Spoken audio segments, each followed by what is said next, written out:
ومن سيئات أعمالنا من يهده الله فلا مضل له ومن يضلل فلا هادي له وأشهد أن لا إله إلا الله وحده لا شريك له وأشهد أن محمدا عبده ورسوله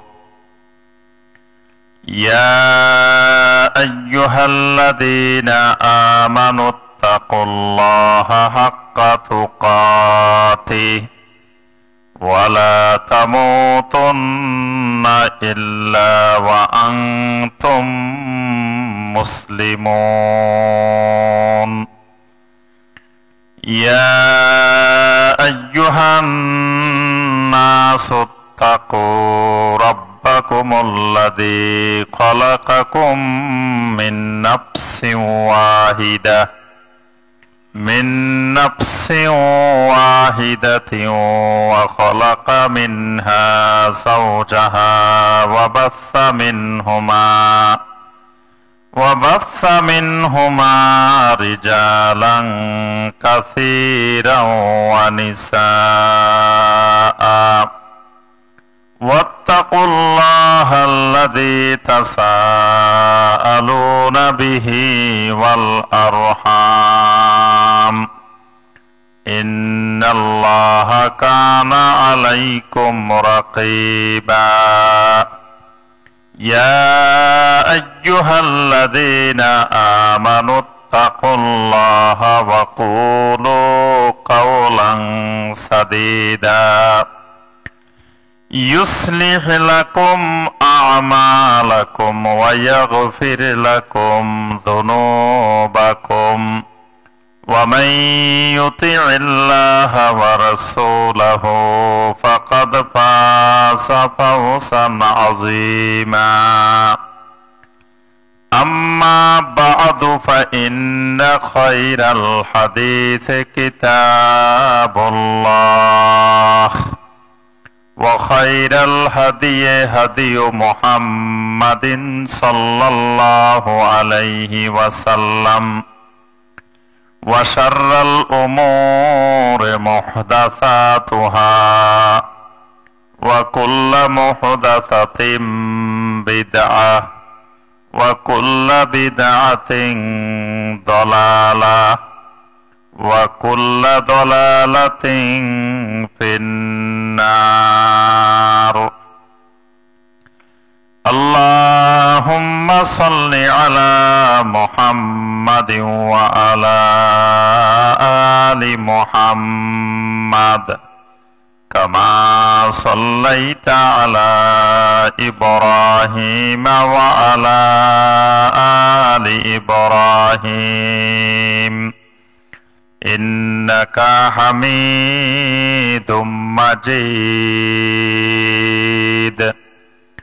اللهم بارك على محمد وعلى آل محمد كما باركت على إبراهيم وعلى آل إبراهيم إنك حميد مجيد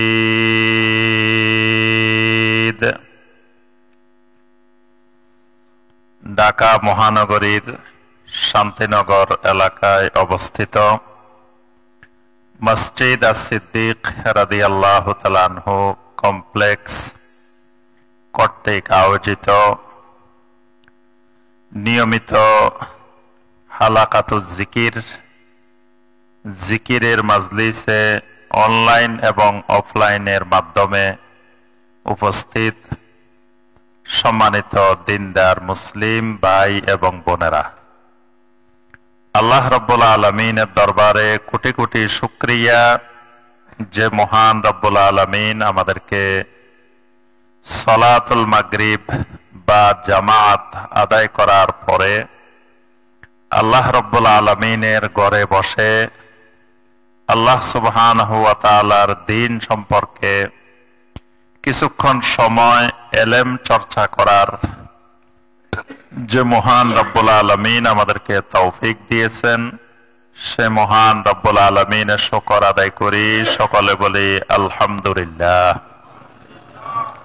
সম্মানিত ভাই ও বোনেরা, আমাদের অত্র মসজিদে ধারাবাহিক যেই কিতাব থেকে আমাদের দার্স চলতেছে, কিতাবটি হলো দুরুসুল আম, অর্থাৎ এই কিতাবটির মধ্যে বিশ্ব বিখ্যাত এবং পৃথিবীর শীর্ষ পর্যায়ের যে ওলামায়ে কেরাম তাদের যেই দার্সগুলো, সেই দার্সগুলোকে এই কিতাবের মধ্যে একত্রিত করা হয়েছে। গত সপ্তাহে একজন পৃথিবীর শীর্ষ পর্যায়ের আলেম, কয়েকজন আলেমের মধ্যে অন্যতম একজন আলেম আল্লাহ পাক দুনিয়া থেকে নিয়ে গেছেন। তার নাম কি বলেন তো দেখি? জি, দেখতেন যে পৃথিবীর যদি কোনো রাজা বাদশাহ, কোনো দেশের রাষ্ট্রপতি মারা যাইত, প্রধানমন্ত্রী মারা যাইত, কোনো নায়ক নায়িকা মারা যাইত, কোনো খেলোয়াড় মারা যাইত, সবাই জানত, বলার আগেই সবাই জানত।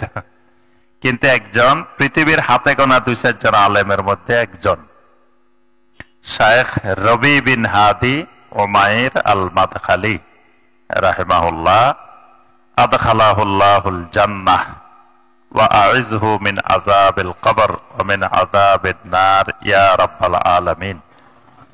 তিনি দুনিয়া থেকে বিদায় নিয়েছেন।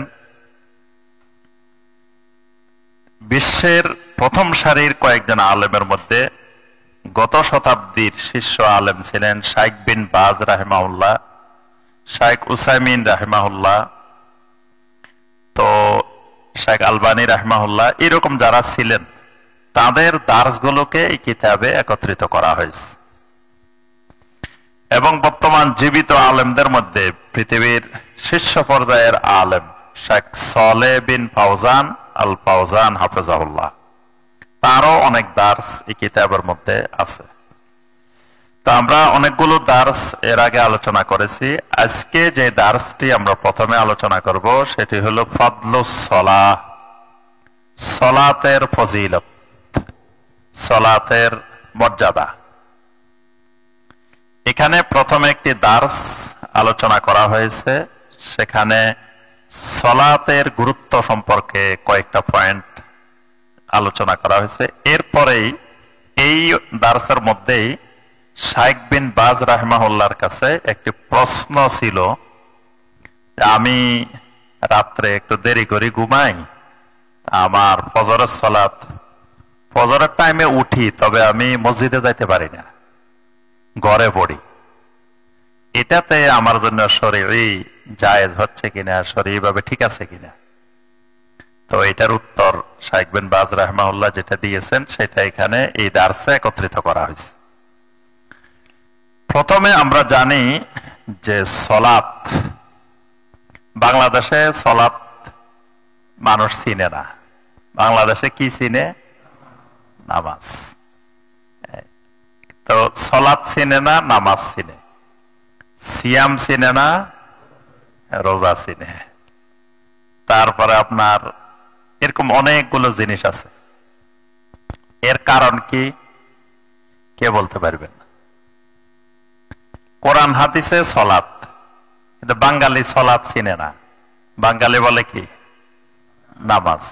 কোরআন হাদিসে সিয়াম, বাঙালি কোরআন হাদিসেরটা না জানে, বাঙালি চিনে কি? রোজা। তো এটার কারণ কি? নিশ্চয় কোনো একটা কারণ এর পিছনে আছে, বিনা কারণে তো হয় না। ফার্সি এখানে আসলো কেন? আমাদের ভাষা বাংলা, তো হয় বাংলা হবে না হয় আরবি হবে, মাঝখান দিয়ে ফার্সি ঢুকলো কেন? মূলত আমাদের এখানে ইসলামটা আসছে পারস্য হয়ে, ইরানীদের মাধ্যমে হয়। এই কারণে আমাদের এখানে শিয়া প্রভাবিত মুসলিম। বাংলাদেশ হলো শিয়া প্রভাবিত মুসলিম, নামে সুন্নি কিন্তু আকীদা চিন্তা চেতনা সব শিয়া। দেখবেন আশুরা গেছে না মুহররম মাসের, বাঙালিকে যদি জিজ্ঞেস করেন ভাই আশুরার সাথে কোন ঘটনা, ৯৯% মানুষ উত্তর দিবে কি কারবালা। অথচ আশুরার সাথে কারবালার সম্পর্ক না। কারবালা ইতিহাসের একটি নির্মম ঘটনা, যেটা নবী সাল্লাল্লাহু আলাইহি ওয়াসাল্লামের ওফাতের 50 বছর পরে এই তারিখে সংগঠিত হয়েছে। তো এই তারিখে কত লোক জন্ম হবে, ধরেন এই যে 10 মুহররম পৃথিবীতে কত মানুষ জন্মগ্রহণ করছে না, তাহলে তো এরা কি বিশাল ফজিলত নিয়ে জন্মগ্রহণ করছে, যেহেতু আশুরার দিন জন্মগ্রহণ করছে। আবার এই তারিখে কত মানুষ মারা গেছে পৃথিবীতে, তাহলে কি তারা বিশাল ফজিলত নিয়ে মারা গেছে? এগুলো ইতিহাস, এগুলোর সাথে ইবাদতের সম্পর্ক নাই। আশুরা একটা ইবাদত কেন্দ্রিক বিষয়, যেখানে 2 দিন সিয়াম পালন করতে হয় আশুরা কেন্দ্রিক। তো এই সিয়াম কি কারণে করি আমরা, কি কারবালার জন্য? বাংলাদেশের অনেক মানুষ কিন্তু কারবালার জন্য মনে করে যে সিয়াম পালন করতেছে, এটা মনে করে। তো কারণ কি? শিয়া প্রভাবিত, শিয়া আকীদা, শিয়া চিন্তা চেতনা এগুলোর মাধ্যমে এসেছে। এবং দেখবেন বাংলাদেশের মানুষ সৌদি আরবের চাইতে ইরানকে বেশি পছন্দ করে। বাংলাদেশের মানুষ সৌদি আরবের চাইতে ইরানকে পছন্দ করে, কারণ একটা আকীদার টান। আকীদার টান এটা সবচেয়ে বড় টান, এটা সবচেয়ে বড় মহব্বত। কারণ শিয়াদের সাথে আমাদের আকীদাগত কি আছে, মিল আছে বাংলাদেশীদের। এই কারণে শিয়াদের প্রতি মনের অজান্তে একটা টান বিদ্যমান। সৌদির সাথে মহব্বতটা নাই কেন? আকীদার মিল নেই। সৌদিদের আকীদার সাথে আমাদের আকীদার অনেক মিল নেই, গরমিল আছে। এই কারণে ওদের প্রতি মহব্বতটা কম।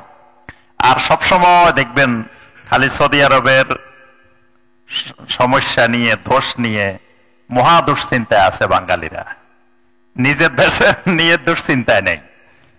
সবচেয়ে বড় দুশ্চিন্তা হলো কি নিয়ে? সৌদি আরব নিয়ে। সৌদি আরব খারাপ হয়ে যাচ্ছে, সৌদি আরবে সিনেমা হল চালু হইতেছে, সৌদি আরবে বিভিন্ন অশ্লীলতা চালু হইতেছে, এগুলোর জন্য খুবই দুশ্চিন্তার মধ্যে আছে। তো এটার মূল কারণ এই যে সালাত না হয়ে নামাজ হওয়া, এগুলো ওই মাধ্যমের কারণে। তবে প্রথম আমাদের এখানে ইসলাম এসেছে সাহাবায়ে কেরামের মাধ্যমে, তাবেঈনে কেরামের মাধ্যমে, তাবেঈনদের মাধ্যমে। তখন সঠিক ইসলাম এসেছে। কিন্তু মাঝখান দিয়ে পরবর্তীতে অনেকেই ওই শিয়া অধ্যুষিত, শিয়া প্রভাবিত অঞ্চল থেকে আসার কারণে এখানে এই বিষয়গুলো প্রভাব বিস্তার করেছে। তো ফাদলুস সালাহ, এই সালাত যে বিষয়টি, 1 নম্বরে সালাত হলো আরকানুল ইসলাম। সালাত হলো ইসলামের একটি রোকন। ইসলামের রোকন কয়টি? 5টি। 1 নম্বরটা কি? ঈমান কইলে হবে না। যে ঈমান আর ইসলাম এক জিনিস না 2 জিনিস? বলেন তো দেখি। আপনারা কিন্তু, আমি এর আগেও বলছি, আপনারা হলেন সবচাইতে বাংলাদেশের মধ্যে সবচাইতে মেধাবী, সবচাইতে সৌভাগ্যবান স্টুডেন্ট। আপনাদের মতো এত সৌভাগ্যবান স্টুডেন্ট বাংলাদেশের দ্বিতীয় কোনো মসজিদের মুসল্লি নাই। কারণ কি? বাংলাদেশের সবচাইতে সেরা সেরা আলেম যারা, তারা আপনাদের এখানে খুতবা দেন, আপনাদের এখানে হালাকা করেন, আপনাদের এখানে দার্স দেন। এই সৌভাগ্য বাংলাদেশের মসজিদগুলোর হয় না। তাহলে আপনাদের মতো সৌভাগ্যবান বাংলাদেশে আর কোন মসজিদের মুসল্লি নাই। তাহলে আপনাদের এলেম হবে সর্বোচ্চ পর্যায়ে। কারণ এই বিষয়গুলো আমি যেগুলো বলতেছি সব আপনাদের এখানে আলোচনা হয়েছে। তাহলে ঈমান আর ইসলাম এক জিনিস না 2 জিনিস? 2 জিনিস। তো 2 জিনিস হলে পার্থক্য কি? কে বলতে পারবেন যে ঈমান আর ইসলামের মধ্যে পার্থক্য কি? জি বলেন, একটু সাহস করে বলেন। যে কাজের বিষয়। জি আলহামদুলিল্লাহ, ভাই কিছুটা বলছেন, আপনারা তো কিছুই বললেন না। তো প্রথম কথা, ঈমান আর ইসলাম এক দৃষ্টিতে এক জিনিস, আবার আরেক দৃষ্টিতে ভিন্ন জিনিস। যখন কোন জায়গায় ঈমান আসবে শুধু ঈমান, তখন ঈমান দিয়ে ইসলামকেও বোঝাবে।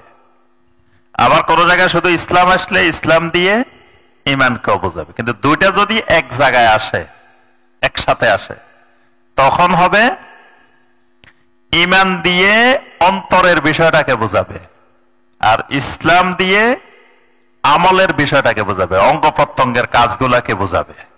বুঝে আসছে? যেমন আমি একটা আয়াত বলি, ইয়া আইয়ুহাল্লাযীনা আমানুত্তাকুল্লাহা হাক্কা তুকাতিহি ওয়া লা তামুতুন্না ইল্লা ওয়া আনতুম মুসলিমুন। এই আয়াতের ভিতরে ঈমানও আছে, ইসলামও আছে, একই আয়াত। ইয়া আইয়ুহাল্লাযীনা আমানু, এখানে ঈমান। প্রথম আল্লাহ পাক সম্বোধন করছেন কাদেরকে?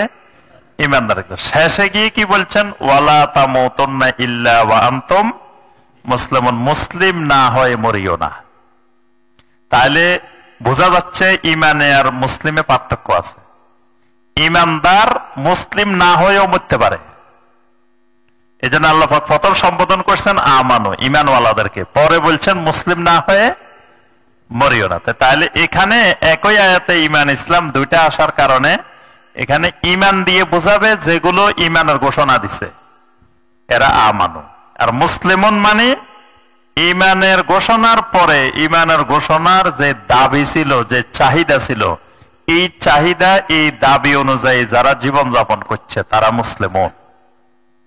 এবার বুঝে আসছে? তাহলে ঈমানের রকম কয়টা? ঈমানের রকম 6টা। ইসলামের রকম, 1 নম্বর রকম শাহাদা, 1 নম্বর রকম শাহাদা। ঈমান না, অনেকে বলে যে 1 নম্বর রকম ঈমান, কেউ বলে কালেমা। কালেমা নামাজ রোজা, প্রথমটা কয় কালেমা। কালেমাও না, ঈমানও না, শাহাদা। শাহাদাতে আল্লাহ ইলাহা ইল্লাল্লাহ ওয়া আন্না মুহাম্মাদুর রাসূলুল্লাহ, এটা হলো 1 নম্বর রকম। 2 নম্বর রকম সালাত, 3 নম্বর রকম সিয়াম, 4 নম্বর রকম 3 নম্বর সিয়াম না, 3 নম্বর যাকাত, 4 নম্বর সিয়াম, 5 নম্বর হজ। তাহলে ইসলামের দ্বিতীয় রকম শাহাদার পরে যে রকমটা, সেই রকমটা হলো কি? সালাত। তাহলে সালাত আছে, ইসলাম আছে, সালাত নাই, ইসলাম নাই। কারণ রকম মানে কি বলেন তো দেখি? রকম মানে খুঁটি।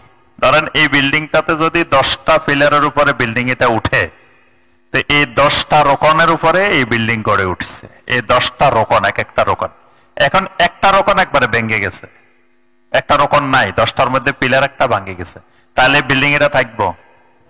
থাকবে না, এটা ধসে পড়বে। ঠিক ইসলামটা এরকম 5টি খুঁটির উপরে গড়ে উঠছে। তো একটা খুঁটি যদি ভেঙে যায়, একটা খুঁটি যদি না থাকে, তো তার অর্থ হলো তার ভিতরে ইসলাম নাই, সালাত নাই, ইসলাম নাই। তবে শাহাদার পরে আরো 4টা রকম আছে, কিন্তু বাকি 3টা রকমের চাইতে সালাতটার ভিন্ন ধরনের। কোন ব্যক্তি যাকাত আদায় করে না, যাকাত ফরজ হয়েছে, যাকাত আদায় করে না। সিয়াম পালন করে না, হজ ফরজ হয়েছে, হজ করে না, তার ঈমান আছে কিনা বলেন তো দেখি? এ লোকের ঈমান আছে? ঈমান আছে। কিন্তু এক লোক শাহাদা দিছে, সালাত আদায় করে না, তার ঈমান আছে? নাই। তার অর্থ হলো সালাত আর বাকি 3টার মধ্যে পার্থক্য আছে। তো কেন নাই? বাকি 3টা না করলে ঈমান থাকে, সালাত আদায় না করলে ঈমান থাকে না কেন? কারণ ঈমানের উপাদান হলো 3টা। একটা হলো ইকরার বিল লিসান, মানে জবান দিয়ে সাক্ষী দেওয়া। একটা হলো তাসদীক বিল জানান, অন্তরে বিশ্বাস করা। আরেকটা হলো আমল বিল আরকান, অর্থাৎ অঙ্গ প্রত্যঙ্গ দিয়ে আমল করা। তো এই যে 3টার মধ্যে অঙ্গ প্রত্যঙ্গ দিয়ে আমল করা, এইটার পূর্ণাঙ্গ বহিঃপ্রকাশ হলো সালাত। সালাত এমন একটি ইবাদত, এটা আদায় করতে গেলে একেবারে মাথা থেকে শুরু করে পা পর্যন্ত আপনার বডির মধ্যে যতগুলো অঙ্গ প্রত্যঙ্গ আছে প্রত্যেকটা অঙ্গ প্রত্যঙ্গ সালাতের মধ্যে অংশগ্রহণ করে। এমন একটা অঙ্গ নাই যে অঙ্গটার সাথে সালাতের সম্পর্ক নাই। বলেন তো চোখের সাথে সালাতের সম্পর্ক আছে কিনা? কিভাবে আছে? হ্যাঁ, সালাতের মধ্যে চোখটা কোন সময় কোন জায়গায় রাখতে হবে এটা নীতিমালা আছে, আছে না? তাহলে আপনার চোখও কিন্তু সালাতের মধ্যে অংশগ্রহণ। কানের সাথে কান খাড়া করে রাখতে হবে, ইমাম যে তেলাওয়াত করতেছে, হ্যাঁ যদি খাড়া করে না রাখেন, কান বন্ধ করে রাখছেন, তাহলে সালাত হইব? তাহলে কানের সাথে কি আছে? ওযু করতে গেলে কানের ভিতরে কি করতে হয়? বাসে করতে। তাহলে কানের সাথে সালাতের সম্পর্ক, চুলের সাথে, ব্রেনের সাথে, নাকের সাথে, মুখের সাথে, দাড়ির সাথে, একেবারে একটা নখের সাথেও সালাতের সম্পর্ক আছে। এমন কোন অঙ্গ প্রত্যঙ্গ উপরে ভিতরে, উপরে এবং ভিতরে যত অঙ্গ প্রত্যঙ্গ আছে প্রত্যেকটি অঙ্গ প্রত্যঙ্গ একটাই ইবাদত আল্লাহর জমিনে, যেটার মধ্যে সব অঙ্গ প্রত্যঙ্গ অংশগ্রহণ করে। তা আপনি যে ঈমান আনছেন, এইটা সালাত দিয়ে যেভাবে দেখানো যাবে আল্লাহকে, অন্য কোন ইবাদত দিয়ে দেখানোর সুযোগ নাই। এই জন্য সালাতটা অন্যান্য ইবাদতের চাইতে ব্যতিক্রম।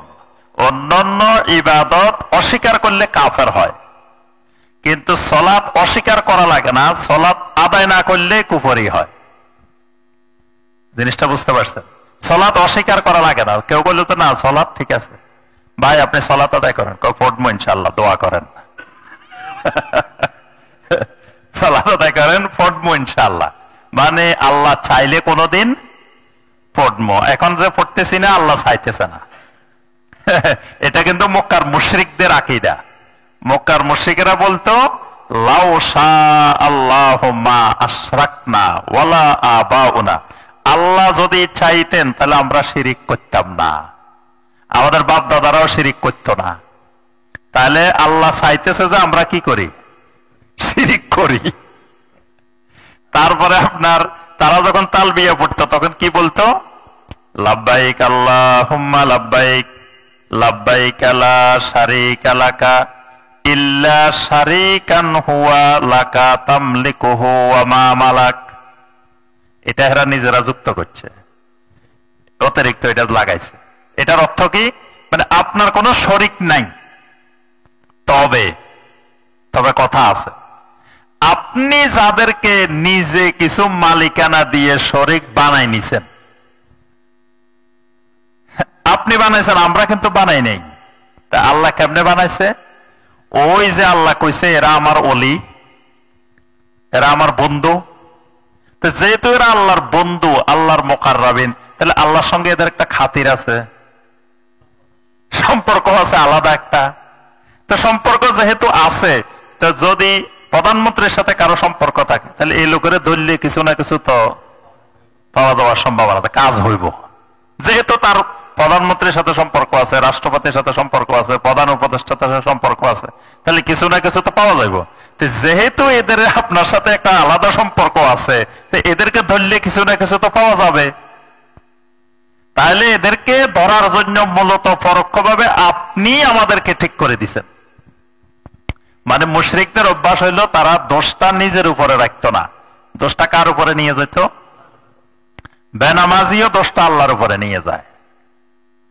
সালাত আদায় করবো কিনা, ইনশাআল্লাহ পড়বো, এখানে কোনো ইনশাআল্লাহ দরকার নাই। ইনশাআল্লাহ হইল ভবিষ্যতে এমন কাজ যেটা ইবাদত না, অন্য কিছু, সেটা আপনি করবেন, আল্লাহর সাহায্য দরকার, আল্লাহর সহযোগিতা দরকার। তো সালাত তো আপনার যতক্ষণ রু আছে ততক্ষণ আপনাকে আদায় করা লাগবেই, এটাতে ইনশাআল্লাহর গায়ে ইনশাআল্লাহর কোনো বিষয় নাই।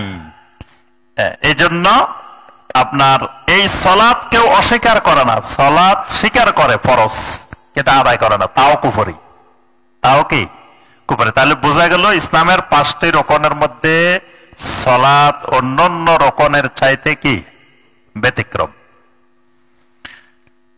সালাত ফারিদাতুন দাইমাতুন মুতলাকা, এটা সব সময়ের দায়মি ফরজ। এমন কি যুদ্ধের ময়দানে, জিহাদের ময়দানেও সালাত বাতিল হয় না।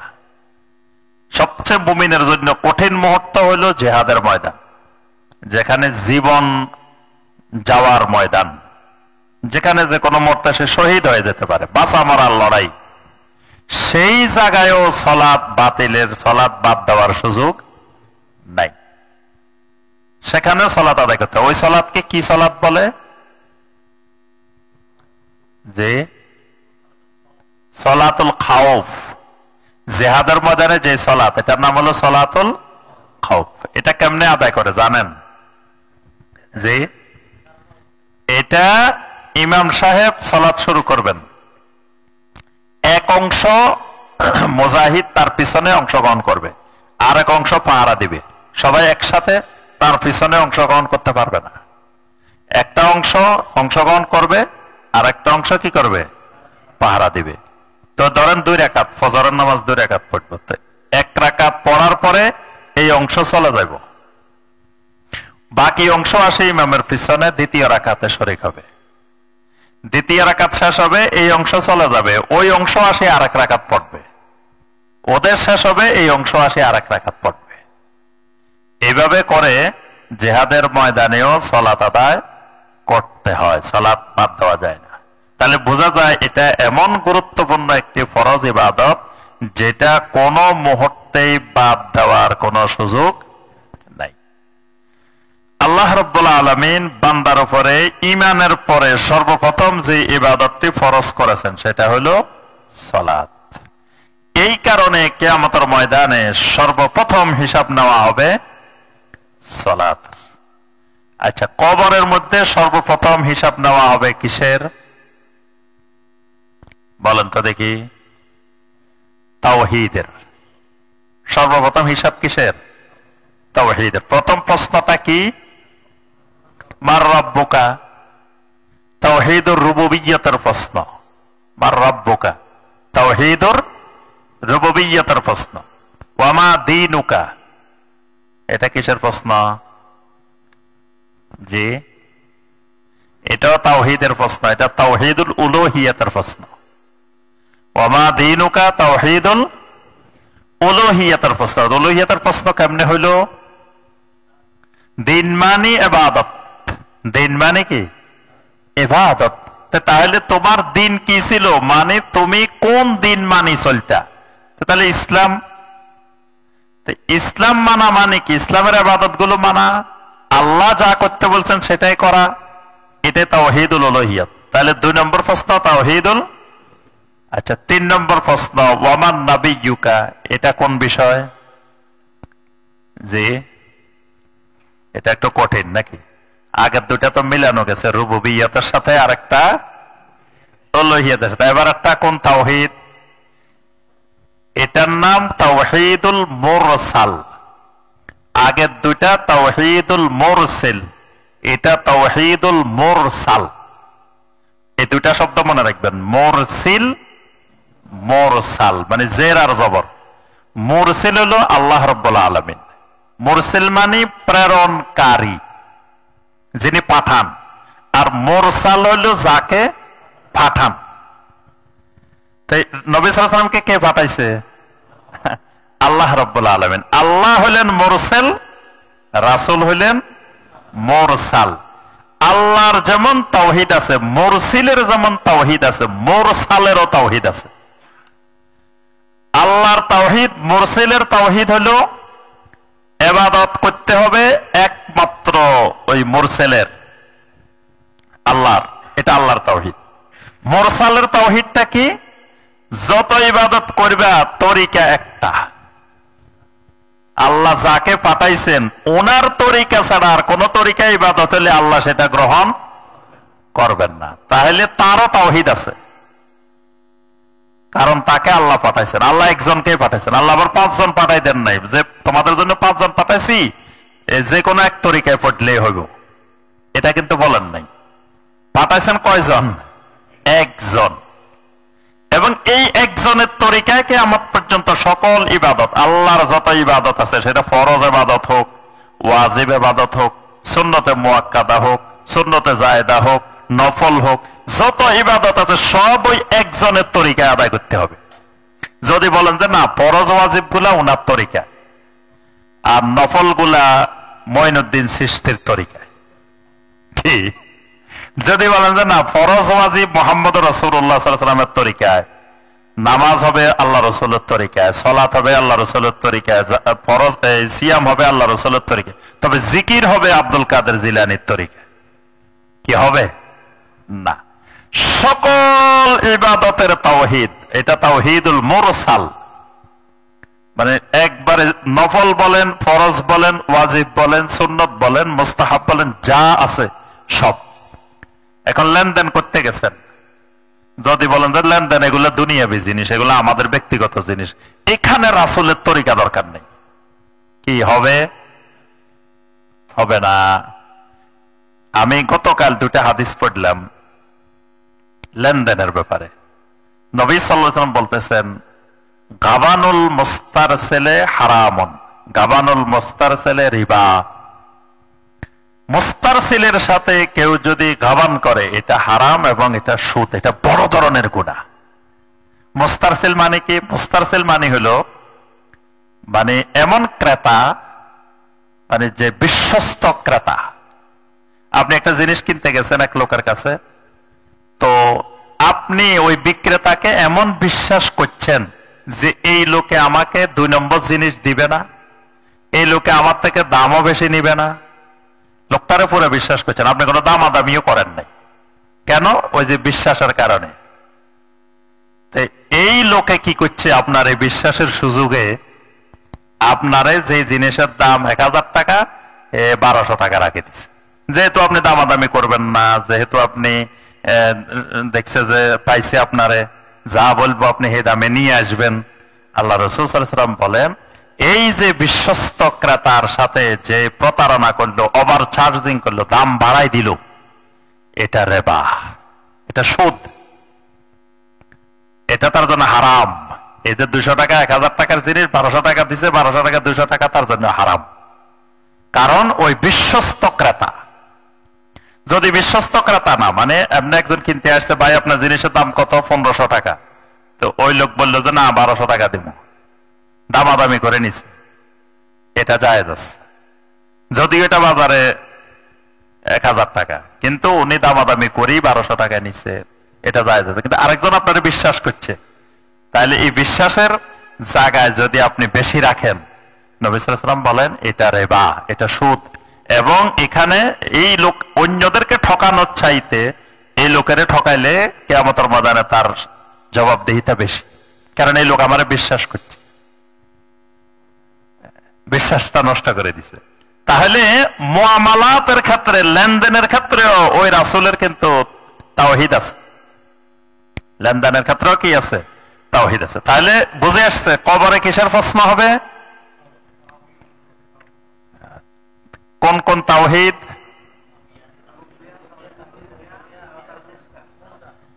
এই তাওহীদে মুরসালটা কঠিন, এটা কিন্তু বাংলাদেশের 99% মানুষ বুঝে না, জানেও না। এটা আপনার শাইখ বিন বাজ রাহিমাহুল্লাহ, শাইখ উসাইমিন রাহিমাহুল্লাহ, ওনারা সবাই আলোচনা করছেন যে লা ইলাহা ইল্লাল্লাহু মুহাম্মাদুর রাসূলুল্লাহ, কালেমা আছে না? লা ইলাহা ইল্লাল্লাহ হলো তাওহীদুল মুরসাল, মুহাম্মাদুর রাসূলুল্লাহ হলো তাওহীদুল মুরসাল। এটা মনে রাখবেন, দুইটাই পুরা কালেমাটাই তাওহীদের কালেমা, কিন্তু দুই ধরনের তাওহীদ। আল্লাহর তাওহীদ হলো মুরসালের তাওহীদ, আর নবী সাল্লাল্লাহু আলাইহি ওয়াসাল্লামের তাওহীদ হলো মুরসালের তাওহীদ। এজন্য ওই তরিকার বাহিরে সমস্ত তরিকা হারাম। নবী সাল্লাল্লাহু আলাইহি ওয়াসাল্লামের তরিকার বাহিরে যত তরিকা আছে 126 বা আরো বেশি যদিও থাকে, এই সব তরিকা কি? হারাম। তাহলে এই কবরের প্রশ্ন তাওহীদের উপরে, কিন্তু হাসরের ময়দানে প্রথম প্রশ্ন কি দিয়ে শুরু? সালাত। তাহলে বোঝা গেল এখানে ঈমানের, এখানে তাওহীদের, আর কিয়ামতের ময়দানে গিয়ে আপনার আমলের। এজন্য ঈমান আমল দুটাই জরুরি। যত জায়গায় জান্নাতের কথা বলছেন আল্লাহ পাক দুটাই বলছেন, ইল্লাল্লাযীনা আমানু ওয়া আমিলুস সালিহাত খালি আমানুও বলেন নাই, খালি আমেলুস সালিহাতও বলেন নাই। দেখবেন পুরা কোরআন জুড়ে একসাথে দুটা বলছেন, আমানু আমেলুস সালিহাত, আমানু আমেলুস সালিহাত, দুটা লিখবে। কিন্তু পরীক্ষা দোনোটা একসাথে না, আগে হয়ে যাবে কোনটার? ইমানের। কারণ ইমান ঠিক হইলে না আমল কাজে আসবো, ইমান ঠিক না হলে আমল তো কাজে আসবে না। তাহলে আগে আমলের পরীক্ষা লইলে তো কাজ হবে না, আগে পরীক্ষা নিতে হবে কিসের? ইমানের। ইমানের পরীক্ষা ফেল হইলে আর ওগুলোর পরীক্ষার দরকারে নেই। যদি ইমানের পরীক্ষা কেউ ফেল করে আর আমলের পরীক্ষার দরকার আছে, অটোমেটিক ওইটা ফেল, ওইটার আর হিসাবের দরকার নেই। এজন্য ইমানের পরীক্ষা পাশ করলে তারপরে যায় আমলের পরীক্ষা। এজন্য হাসরের ময়দানে সর্বপ্রথম হিসাব কিসের? সালাত। তাহলে বোঝা যায় সকল আমলের মধ্যে সেরা আমল, 1 নম্বর আমল কি? সালাত। এজন্য আল্লাহর ঘরের তাওয়াফকে পৃথিবীর কোন আমল বন্ধ করতে পারে না। আল্লাহর ঘরের তাওয়াফকে 1 মিনিট 1 সেকেন্ড বন্ধ করার অধিকার কারো নেই। কোন আমলেই আল্লাহর ঘরের তাওয়াফ বন্ধ করতে পারবে না। কিন্তু একটা আমল আছে যেটা আল্লাহর ঘরের তাওয়াফকে পর্যন্ত থামাই দিতে পারে, সেটা কি? সালাত। যখন মুয়াজ্জিন বলে আল্লাহু আকবার, আল্লাহু আকবার, আশহাদু আল্লা ইলাহা ইল্লাল্লাহ, তাওয়াফ স্টপ, থেমে গেছে, আর তাওয়াফ নাই। কেউ যদি কয় না নামাজ হলে হোক আমি তাওয়াফ করি, করা যাবে না। ওই সময় তাওয়াফ বন্ধ, সাথে সাথে সালাতে দাঁড়ায় যেতে হবে। তাহলে তাওয়াফের চাইতেও শক্তিশালী ইবাদত সালাত। তাওয়াফের চেয়েও কি শক্তিশালী না হলে এটারে থামাইছে কেমনে? তাওয়াফের থামাই দিছে কোন ইবাদতে? সালাত। তাহলে এটা এত পাওয়ারফুল, এত শক্তিশালী ইবাদত যেটা তাওয়াফকে পর্যন্ত থামাই দিতে পারে। আপনার ট্রেনেরও সবাই থামাইতে পারে? বাস যেভাবে হাত তুললে থামে যায়, ট্রেন হাত তুললে থামে, কিন্তু মাঝে মাঝে ট্রেনেরও কি করে? থামাই দিয়ে। তাহলে বোঝা যায় ওইটা আরো গুরুতর ভয়াবহ কারণ ঘটছে, এই কারণে থামাই দিছে। এটা এত শক্তিশালী যে এটা তাওয়াফকেও কি করে? থামাই। নবী সাল্লাল্লাহু আলাইহি সাল্লামের সর্বশেষ ওসিয়ত উম্মতের প্রতি, নবী সাল্লাল্লাহু আলাইহি সাল্লাম যে হাদিসটা বলার পরে আর কথা বলেন নাই, সেই হাদিসটা কি? আসসালাত আসসালাত ওয়া মা মালাকাত আইমানুকুম। কারণ নবী সাল্লাল্লাহু আলাইহি সাল্লাম বুঝতে পারছেন, ওহির মাধ্যমে আল্লাহ জানাই দিয়েছেন উম্মতের সবচেয়ে বড় দুর্গতি ঘটবে সালাত। উম্মত সালাত ছেড়ে দিবে। এজন্য এটার প্রতি নবী সাল্লাল্লাহু আলাইহি সাল্লাম সর্বশেষ হাদিস, যেটা বলার পরে আল্লাহ রাসূল আর কোনো হাদিসও বলেন নাই, কথাও বলেন নাই। সর্বশেষ বলছেন আসসালাত আসসালাত, আমার উম্মতেরা সালাত সালাত। মানে তুমি তোমার জীবনের সর্বোচ্চ গুরুত্ব দিবা 1 নম্বরে সালাত। তোমার জীবনের সমস্ত কর্মকাণ্ড, তোমার রুটিন সব হবে সালাত কেন্দ্রিক। ইমানদারের সব দুনিয়াবি কাজ হবে কি কেন্দ্রিক? সালাত কেন্দ্রিক। আগে সালাত, তারপরে অফিস, আগে সালাত, তারপরে চাকরি, আগে সালাত, তারপরে বাকি কাজ। এজন্য নবী সাল্লাল্লাহু আলাইহি সাল্লাম সর্বশেষ বলছেন আসসালাত আসসালাত ওয়া মা মালাকাত আইমানুকুম। আর তোমাদের অধীনস্থদের ব্যাপারে তোমরা সতর্ক হবে, কারণ উম্মত জানে যে অধীনস্থদের প্রতি জুলুম করার সম্ভাবনা আছে। এজন্য নবী সাল্লাল্লাহু আলাইহি সাল্লাম দুইটা বিষয়ে গুরুত্ব দিয়েছেন, একটা সালাত আর একটা বান্দার অধিকার। তো বান্দার অধিকার কোনটা? বান্দা জুলুম করার সুযোগ পায় তার আন্ডারে যারা থাকে, তার অধীনস্থ যারা থাকে, এদের প্রতি বান্দা জুলুম করার সুযোগটা পায়। জুলুম তখন বোঝা যায় আপনি যখন মাজলুম থাকবেন, তখন মনে হইব আপনার মতো ভালো মানুষ আর দুনিয়াতে নাই। যখন আপনার মাজলুম থেকে কেটে গেছেন, এবার বোঝা যাবে আপনার আসল রূপ, এবার দেখা যাবে আপনি নিজেই জালেম হয়ে বসে থাকবেন। তো এই জন্য নবী সাল্লাল্লাহু আলাইহি ওয়াসাল্লাম ওমা মালাকাত আইমানুকুম, যখন তোমার অধীনস্থ যারা থাকে এদের ব্যাপারে তুমি যত্নবান হও। আল্লাহ রাসূল সাল্লাল্লাহু আলাইহি ওয়াসাল্লাম বলেন, আমার উম্মত থেকে ইসলামের একটা একটা ইসলামের শাখা খসে পড়া শুরু করবে। আর এভাবে খসে পড়তে পড়তে প্রথম নম্বরে ফাআওয়ালুহুন্না নাকদান আল হুক, প্রথম নম্বরে আমার উম্মত থেকে খসে যাবে, আমার উম্মত থেকে সরে যাবে আল হুকম। আল হুকম মানে আল্লাহর আইন, আল্লাহর ফয়সালা অনুযায়ী আমার উম্মত বিচার ফয়সালা করবে না। এটা আমার উম্মত থেকে প্রথম উঠে যাবে। তো এটা তো অনেক আগে উঠে গেছে। আরেকটা নবী সাল্লাল্লাহু আলাইহি ওয়াসাল্লাম ওয়া আখিরুহুন্না আস-সালাত, সর্বশেষ আমার উম্মত থেকে উঠে যাবে সালাত। তো সালাত তো উঠে গেছে, তাহলে আর উঠার কিছু বাকি নেই। যা উঠার উম্মত থেকে সব উঠে গেছে, এখন কিয়ামতের অপেক্ষা, আর কিছু উঠার বাকি নেই, সব চলে গেছে। সালাত এমন এক ইবাদত, সালাত আছে হেদায়েত আছে, সালাত আছে তাকওয়া আছে। সালাত নাই হেদায়েতও নাই, সালাত নাই তাকওয়াও নাই। আরেকটা জিনিস মনে রাখতে হবে, তাকওয়া না থাকলে কোন ইবাদত আল্লাহর কাছে কবুল হয় না।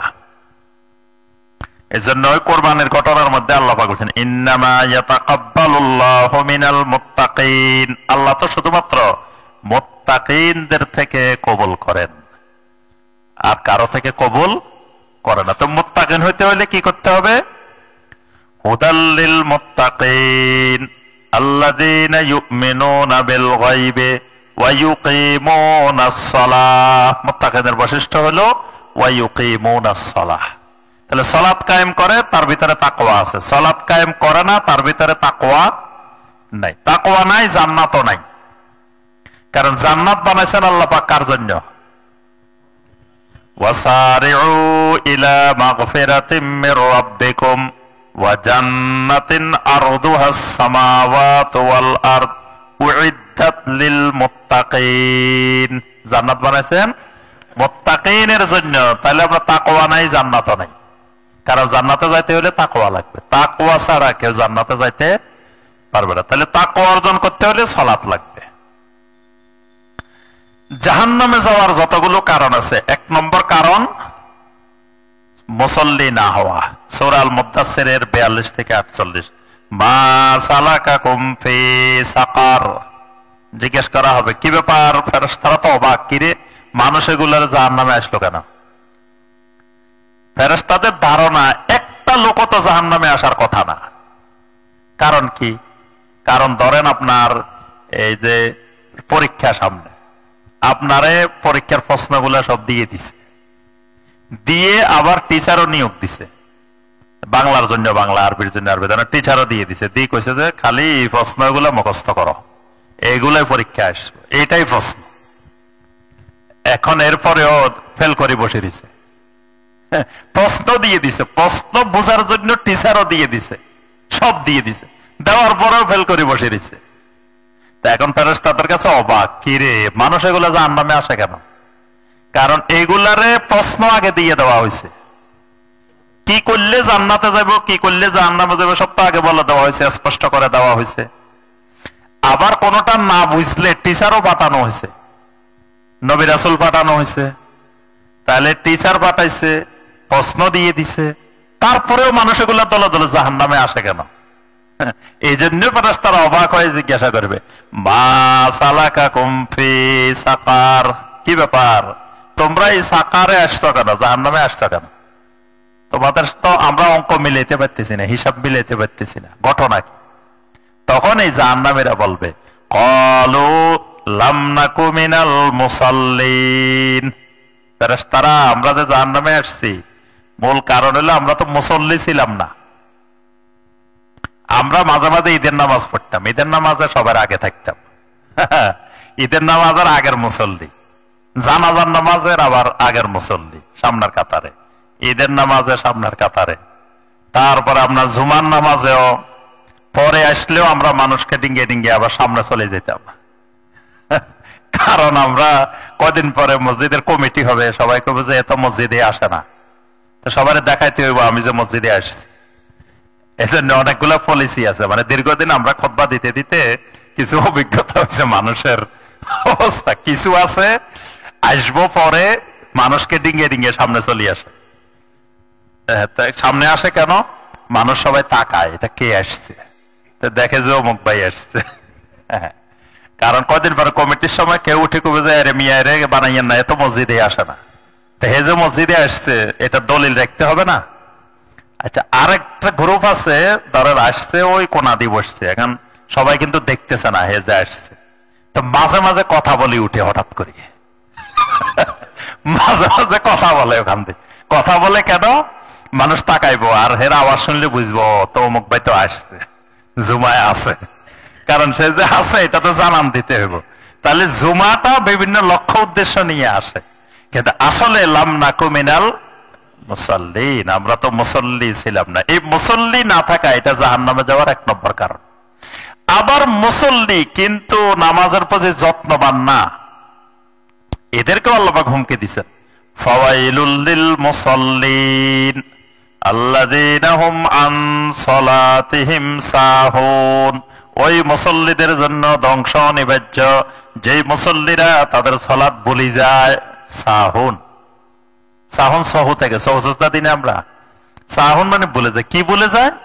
ওয়াক্ত ভুলে যায়, মানে ওয়াক্ত হয়েছে, এর কোনো গুরুত্ব নাই, এর কাজ করতেই আছে, কয় এখনো টাইম আছে, পড়বো আস্তে ধীরে পড়বো, আস্তে ধীরে পড়বো, পড়তে পড়তে দেরি করে ফেলায়। আবার কিছু আছে যত দেরি করতে পারে এত খুশি, ফজরের নামাজ যত দেরি করে পড়তে পারে এত খুশি। বাংলাদেশে কিছু আলেমও আছে, ইমাম সাহেবেরও আছে, ফজরের নামাজ সূর্য ওঠার 5 মিনিট আগে নিতে পারলে আরো মহা খুশি, মানে খালি দেরি করতে চায় ফজরের নামাজ। যদি একবার ভুল হয় দ্বিতীয়বার যে আবার দৌড়ায় পড়বো, এই সুযোগও নাই। প্রথমবার শেষ হইতে হইতে তো সূর্য উঠে গেছে। আবার যখন টাইম পিছনে নিয়ে যায় তখন তো আর লম্বা কেরাতের সুযোগ নেই, কেরাত পড়ে ছোট্ট ছোট্ট। ফজরের নামাজের কেরাত হবে সবচেয়ে লম্বা। নবী সাল্লাল্লাহু আলাইহি ওয়াসাল্লাম কত আয়াত পড়তেন? 60 থেকে 100 আয়াত পড়তেন ফজরে।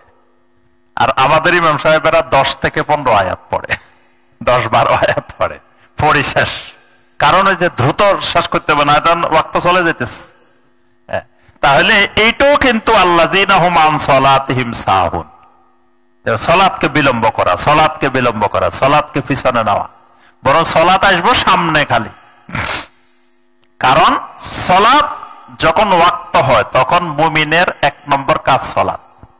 1 নম্বর কাজ যেটা, এটা আমি আগে করব, সিরিয়ালে এটা আগে থাকবো, কিন্তু আমাদের সিরিয়ালে যা এটা শেষে পড়ে। এটাকে আল্লাহ পাক বলেছেন আন সালাতিহিম সাহুন। নবী সাল্লাল্লাহু আলাইহি ওয়াসাল্লাম আরেকটি হাদিসে বলেন, আল আহাদুল্লাযী বাইনানা ওয়া বাইনাহুম আস-সালাহ ফামান তারাকাহা ফাকাদ কাফার। যে ব্যক্তি সালাত ছেড়ে দেয় ফাকাদ কাফার, সে কি করে? কুফরি করে। তবে তার কাজটা কুফরি, কিন্তু তাকে কাফের বলবো না, এই মূলনীতি মনে রাখবেন। কাজটা কি? কুফরি, কিন্তু লোকটাকে আমরা কাফের বলি না। এজন্য সরাসরি এইভাবে বলবেন না যে বেনামাজি কাফের, এটা বলবেন না। কিন্তু সালাত ছেড়ে দেওয়া কুফরি, তার কাজ করতেছে কুফরি, তো লোকটাকে আমরা কাফের ঘোষণা দিচ্ছি না, কারণ লোকটা যে কোনো সময় তওবা করতে পারে, কুফরি থেকে ফিরে আবার ঈমানে আসতে পারে। আহলুস সুন্নাহ ওয়াল জামাতের নীতিমালা হলো আমরা কাজ করলে বলি যে সে এটা কুফরি করছে, এটা শিরিক করছে, কিন্তু এই কারণে লোকটাকে আমরা মুশরিক ঘোষণা দিই না, কাফের ঘোষণা দিই না।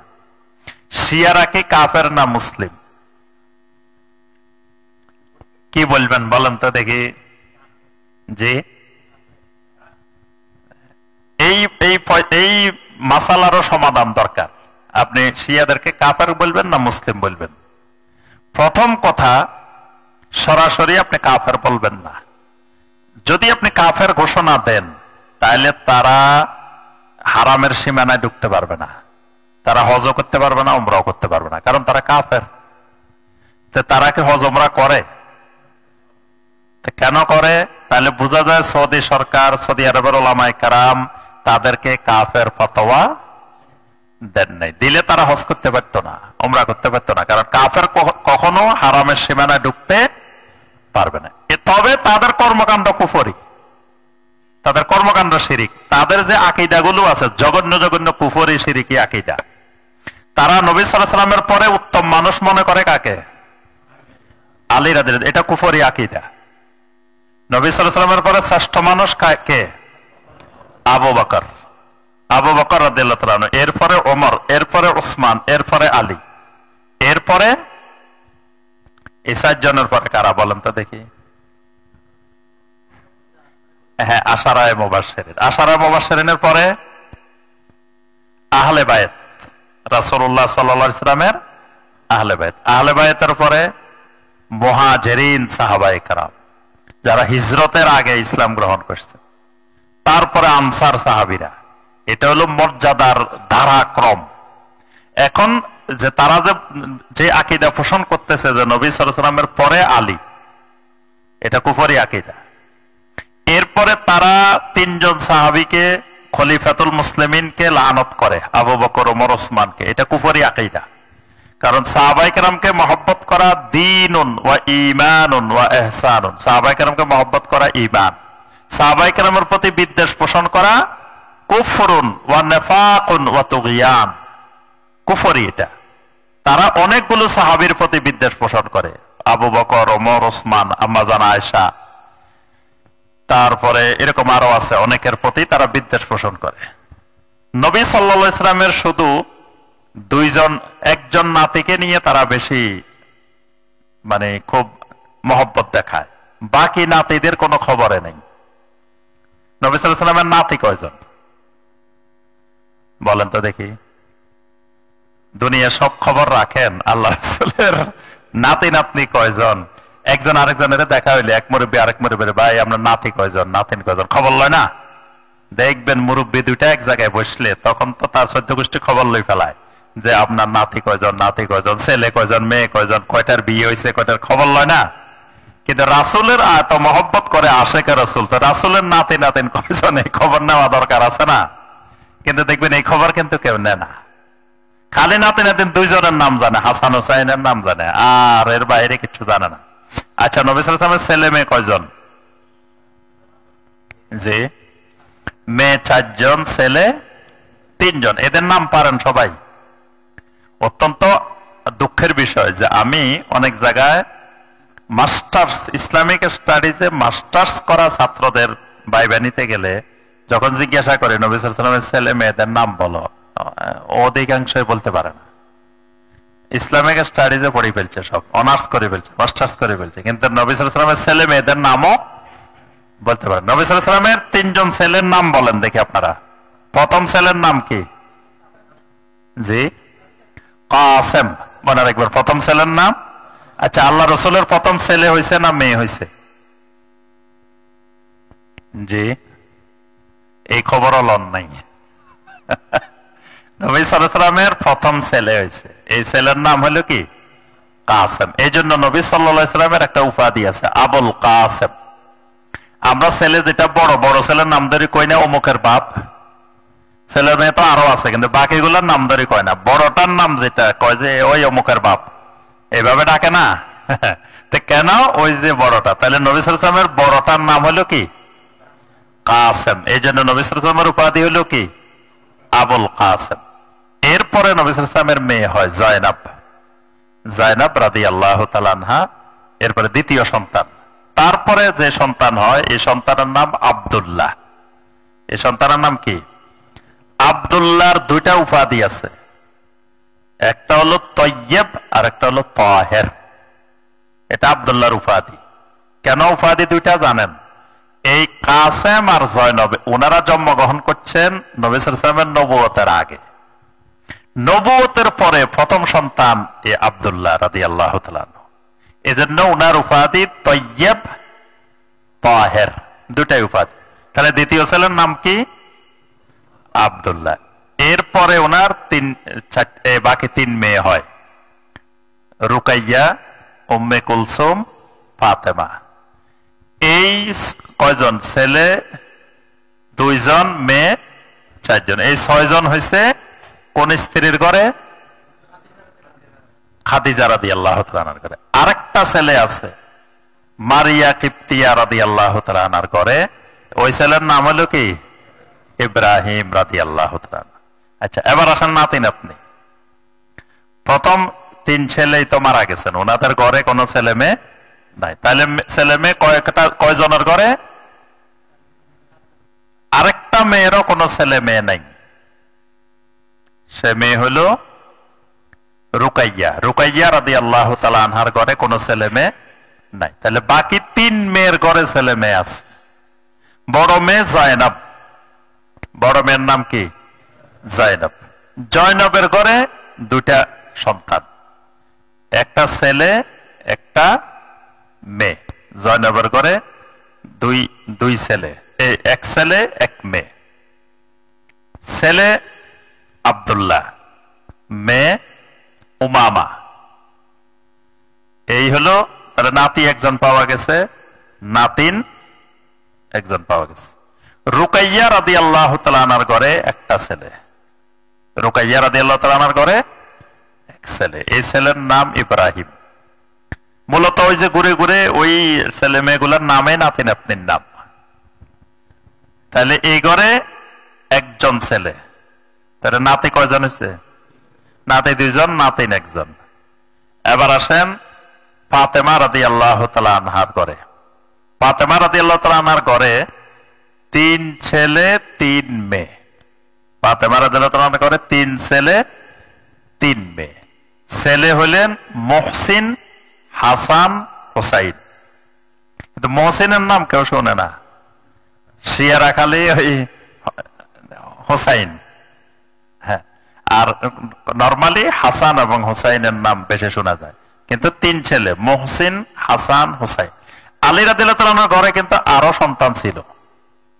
আলী রাদিয়াল্লাহু তাআলা আনহুর স্ত্রী খালি ফাতেমা রাদিয়াল্লাহু তাআলা না, আরো স্ত্রী ছিল। তো ওনাদের ঘরেও সন্তান ছিল। কিন্তু শিয়ারা এত সন্তানের পরও বাকি সন্তানদের প্রতি কোনো তাদের ইয়া নেই, কোনো মহব্বত, কোনো কিছু নেই। এগুলার অনেক ঐতিহাসিক কারণ আছে, তো আমরা ওইদিকে যাচ্ছি না। তাহলে নবী সাল্লাল্লাহু আলাইহি ওয়াসাল্লামের এই ফাতেমা রাদিয়াল্লাহু তাআলা করে ছেলে 3 জন, মুহসিন, হাসান, হুসাইন। মেয়েও 3 জন। মেয়ে 3 জনের নাম ওই বোনের নাম,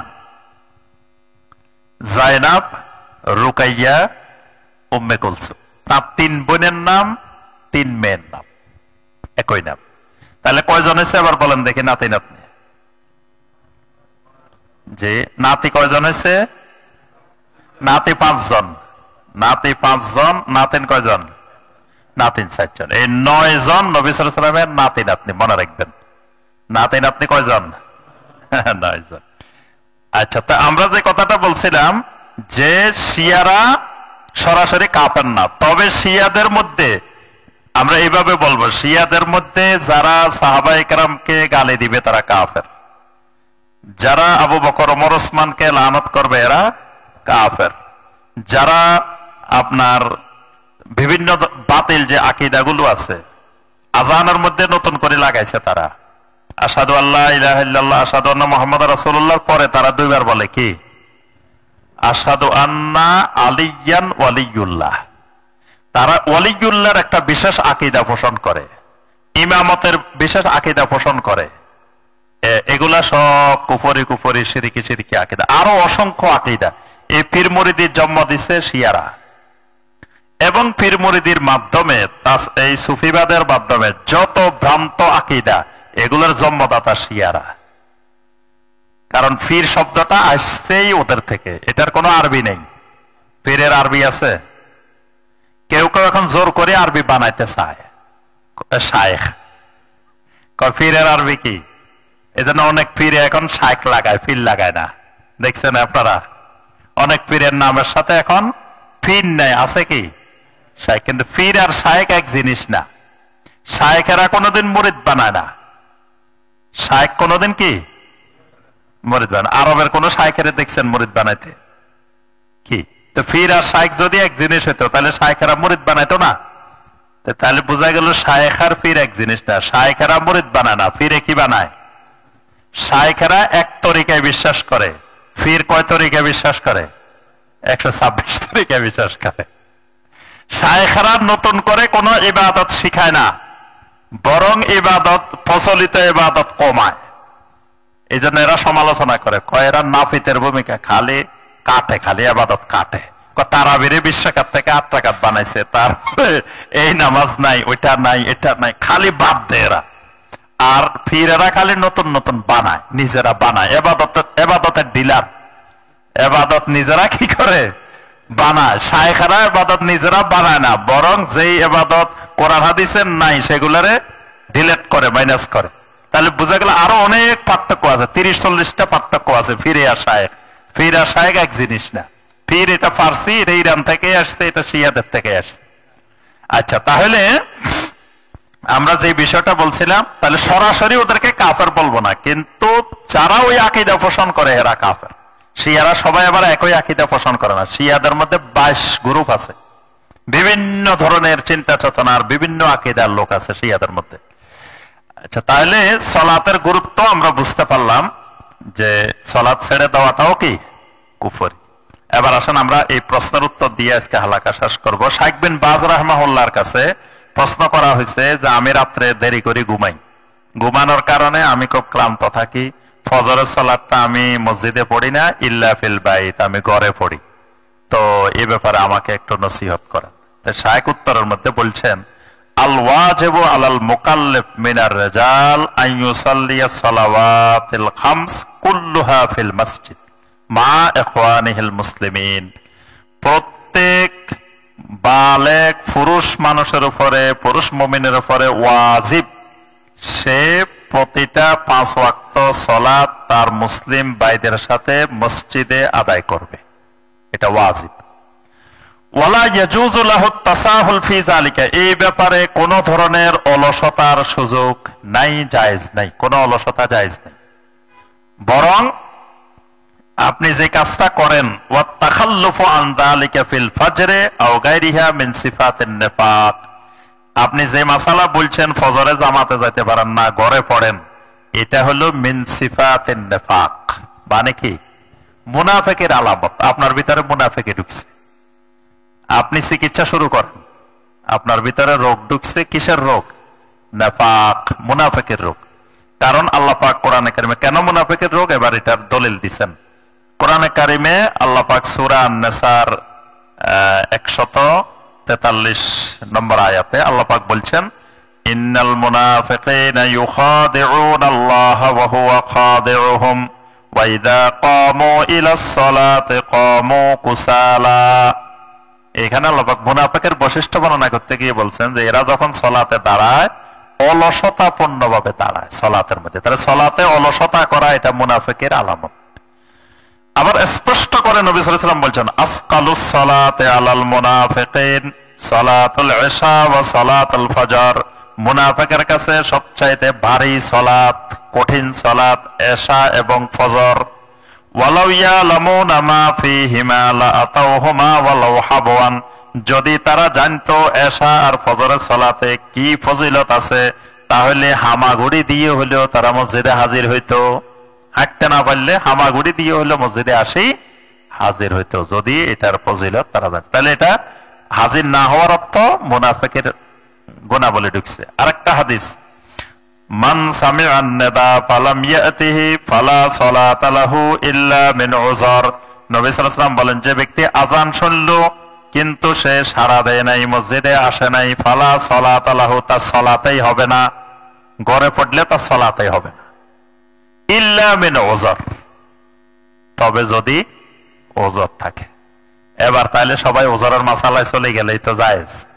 ওজরের মাসালা আমাদের দেশে নিজে নিজে বানায়, হজে গেলে দেখবেন সব মাজুর হয়ে যায়, নিজে নিজে ওজর বানায়। সে মিনায় থাকবে না, এটা ওজর হের। তো হে যদি হোটেলে শুই থাকতে পারে, তো মিনায় শুই থাকতে পারবে না কেন? এটারে হে মাজুর বানাইছে। তারপরে সে ওই ইয়াত যাইতে পারবে না, পাথর মারার জন্য যাইতে পারবে না, মাজুর। এগুলো হলো সব মেন্টাল মাজুর, মানসিক মাজুর, মানসিক ভাবে মাজুর হয়ে বসে রয়েছে। তারপর মহিলা, বেশিরভাগ মহিলা, সে এখানে যাইতে পারবে না, ওখানে যাইতে পারবে না, হাঁটতে পারবে না, সে মাজুর। হজটা শেষ হওয়ার পরে হে মার্কেটে মার্কেটে এমন দৌড়ানি দৌড়ায় তখন আর মাজুরের মাসালা নাই। হে মার্কেটে মার্কেটে কোন দোকানে স্বর্ণের দাম কত, কোন দোকানে কত, হে 10 দোকান 20 দোকানে ঘুরতেছে, কোনখানে কম পাইবো, জেদ্দা কম পাইবো না, মক্কা কম পাইবো না, মদিনা কম পাইবো, সে দেশে দেশে ঘুরতেছে, মাজুর নাই। কিন্তু ওই হজের কাজের সময় কি হয়ে গেছে, মাজুর হয়ে গেছে। তারপরে দেখবেন মসজিদে আসলে চেয়ার লয়ে টানাটানি, ওরে আল্লাহ, এক এক মসজিদে আছে যে মানে 100-200 লোক এখন চেয়ার নিয়ে বসে থাকে। হে এখান দিয়ে হাঁটে বাজারে যাইতেছে, সব জায়গা যাইতেছে, সব জায়গায় হাঁটতেছে, চলতেছে, ফিরতেছে, কিন্তু মসজিদে আসছে কি হয়ে গেছে, বাজুর হয়ে গেছে। ওজরের মাসালা নিজে নিজে বানায়। তো এখানে ওজর বলতে আহলুল ইলমেরা বলছেন, যদি সে অসুস্থ হয়, অসুস্থতা ওজর, এমন অসুস্থ যে মসজিদে যাওয়ার মতো এবিলিটি তার নাই, তাহলে এটা ওজর। রাস্তা নিরাপদ না হওয়া, মানে সে মসজিদে যাওয়ার সময় ফজরে অন্ধকারে যাইতে হয়, এই সময় তারে চোর ডাকাইতে ধরতে পারে বা কোনো আঘাত হইতে পারে, তার জীবন নাশের হুমকি থাকতে পারে, এরকম রাস্তা নিরাপদ না হইলে এটা ওজর। এর বাহিরে আর ওজন নাই। হয় অসুস্থতা অথবা রাস্তা নিরাপদ নাই, এর বাহিরে আর ওজন নাই। আর বাকিগুলো হলো নিজেদের বানানো ওজন, শরীরই ওজন না। আচ্ছা, নবী সাল্লাল্লাহু আলাইহি ওয়াসাল্লামের কাছে একজন অন্ধ লোক আসছে, এই হাদিস আমরা সবাই জানি, তিনি এখানে এই হাদিসটা উল্লেখ করেছেন। একজন অন্ধ লোক আসছে, এসে বলছে, ইয়া রাসূলুল্লাহ সাল্লাল্লাহু আলাইহি ওয়াসাল্লাম, আমার এমন কোন লোক নাই যে লোকে আমার ধরে ধরে মসজিদে আনবো, আবার মসজিদে নিবে। তো আমি যদি ফজরের সালাতটা একটু বাসায় পড়ি, কারণ তখন অন্ধকার, এই অন্ধকারে আমি রাত্রে কিভাবে আসবো?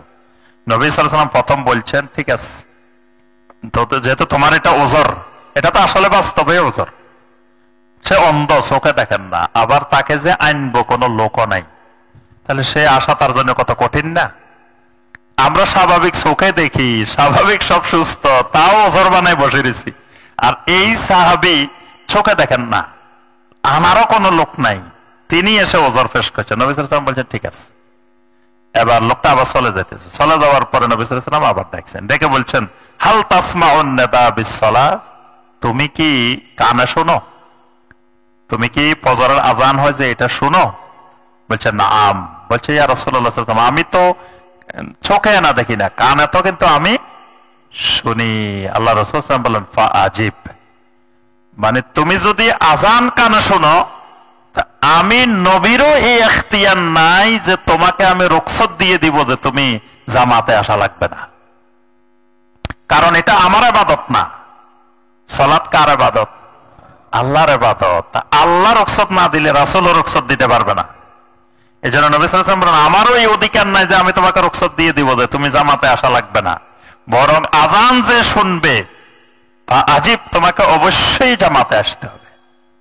কেমনে আসবে এবার এটা তুমি নিজে ঠিক করবে। পরে অন্য রাওয়ায়াতের মধ্যে আছে, এই সাহাবী তার বাড়ির সাথে মসজিদে নববীর সাথে একটা রশি বাঁধি ফেলছে, একটা রশি মসজিদে নববীর সাথে তার বাড়ি পর্যন্ত বাঁধে রেখেছে। তিনি বাড়ি থেকে রশি এটা ধরে ধরে ধরে ধরে ধরে ধরে মসজিদে আসতেন, আবার সালাত শেষ হলে রশি এটা ধরে ধরে বাড়িতে যেতেন। তারপরেও তিনি জামাত ছাড়েন নাই, তাকে জামাত ছাড়ার অনুমতি দেওয়া হয়নি। তাহলে আবার বুঝতে পারি আমরা সুস্থ স্বাভাবিক দিব্যি আরামে সব করতেছি, কিন্তু ফজরের জামাতে হাজির হতে পারতেছি না, তাহলে আমাদের অবস্থা কি হবে? আল্লাহ পাক আমাদের সবাইকে সালাতের গুরুত্ব অনুধাবন করে বা জামাত 5 ওয়াক্ত সালাত আল্লাহ পাক আমাদেরকে আদায় করার তৌফিক দান করুন। আল্লাহ রাব্বুল আলামিন আমাদেরকে সালাতের গুরুত্ব উপলব্ধি করার এবং আমাদের নিজেদেরকে, আমাদের পরবর্তী প্রজন্মকে কিয়ামত পর্যন্ত যেন আল্লাহ আমাদের বংশে কোনো বেনামাজি না রাখে। ইব্রাহিম আলাইহিস সালাম দোয়া করতেন আল্লাহর কাছে, রব্বি জাআলনি মুকিমাস সালাতি ওয়া মিন যুররিয়াতি, আল্লাহ আমাকে যেমন সালাত কায়েমকারী বানাও, আমার বংশধরকেও তুমি সালাত কায়েমকারী বানাও। কিয়ামতের ময়দানে যাতে দাঁড়াইতে না হয় এটা বেনামাজির বাপ, এটা বেনামাজির দাদা, এটা বেনামাজির নানা, এই পরিচয়ে যেন কিয়ামতের ময়দানে দাঁড়াইতে না। এই জন্য ওই দোয়াও করতে হবে, ওমিন যুররিয়াতি, আল্লাহ আমার বংশেও যেন কিয়ামত পর্যন্ত কোনো বেনামাজি না থাকে, যতদূর যাবে। ওয়ামিন যুররিয়াতি, যুররিয়াতি মানে একবারে ছেলে নাতি নাতনি যতদূর যাবে নিচে সব যুররিয়াতি। আল্লাহ পাক আমাদেরকে সেই তৌফিক দান করুন, আমিন ইয়া রাব্বাল আলামিন। সুবহানাকা আল্লাহুম্মা বিহামদিকা আশহাদু আল্লা ইলাহা ইল্লা আনতা আস্তাগফিরুকা ওয়া আতুবু ইলাইক।